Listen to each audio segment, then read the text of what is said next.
Mabuhay! Maupay nga adlaw! Kumusta ka? Tara, samahan niyo ako sa pinakabago nating travel adventure.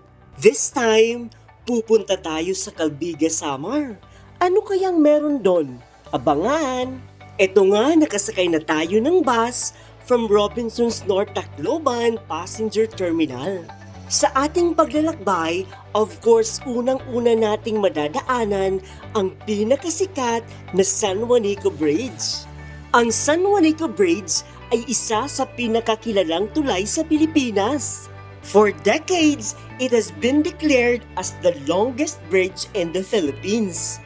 Ang tulay na ito ay may haba na 2.16 kilometers at nag-aalok ng magandang tanawin ng dagat at mga isla.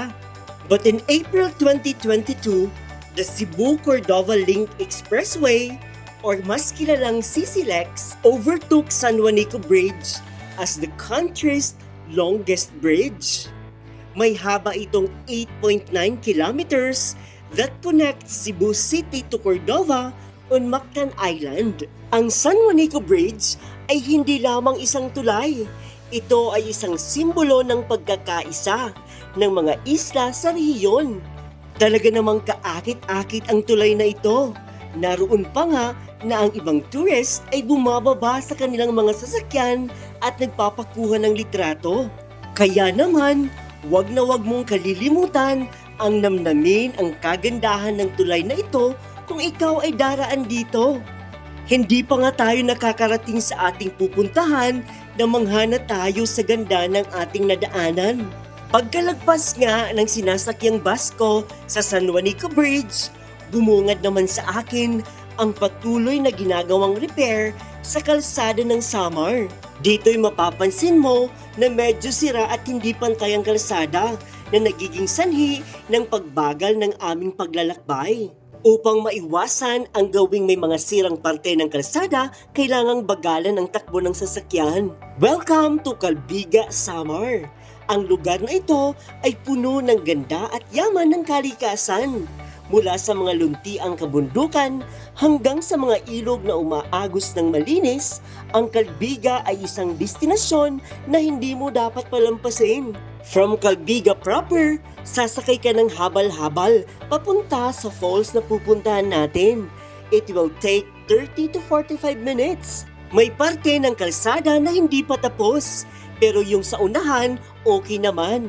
Kailangan mo lang magdahan-dahan, extra ingat upang mapuntahan mo ang lugar nang may ngiti sa iyong mga labi. Habang binabaybay nga natin ang daan papunta sa ating patutunguhan, nadaanan natin kanina ang kampo ng mga sundalo. Hatid nito'y karagdagang seguridad sa lugar na ito. Pagkatapos ng ilang minutong paglalakbay, narating na nga natin ang bukana ng Lulugayan Falls dito sa Calbiga, Samar. Ang magandang tourist spot na ito ay specifically located sa Barangay Litiron, Calbiga, Samar. Ang Lulugayan Falls ay isang magandang talon na may malawak na tubig at malamig na agos. Ang lugar na ito ay perpekto para sa mga mahilig sa kalikasan at sa adventure katulad ko. Ang pangalan ng talon na ito ay Lulugayan, na nagmula sa salitang waray na nangangahulugang ang lugar ng paglulugay o lugar ng pagpapahinga. Talaga namang makakapagpahinga at makakapag-relax ka ng maigi sa lugar na ito. Nariyan sa iyong harapan ang napakagandang view. Hi everyone! Mabuhay! Kumusta kayo? Ito na nga ako, ini-enjoy ang Lulugayan Falls. Ang Lulugayan Falls ay nakakuha ng titulong Mini Niagara Falls dahil sa pagkakahawig nito sa Niagara Falls sa USA. Ito'y may malawak na tubig at malakas na agos. Meron ding itong mataas na talon na may magandang tanawin. Kahit na hindi kasing laki ng Niagara Falls, ang Lulugayan Falls ay isang magandang destinasyon para sa mga mahilig sa kalikasan at adventure.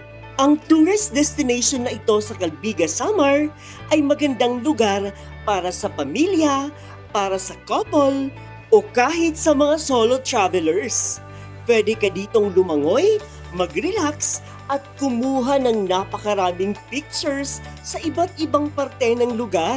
Isama nyo ito sa inyong mga pupuntahan pag nagawi kayo ng bakasyon dito sa Samar. Maraming salamat sa inyong pagmamahal at suporta sa aking mga video. Patuloy akong maglalakbay at magpapakita ng iba't ibang magagandang lugar.